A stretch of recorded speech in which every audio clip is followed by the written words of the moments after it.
Bruh, she a little dirty, but this setup hits. My God. The wheel gap is perfect.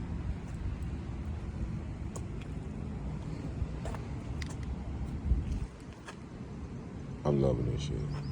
The stretch on the tires, perfect. 20 by 10s, wide as hell.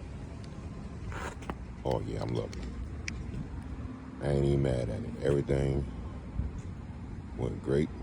Install went not horrible.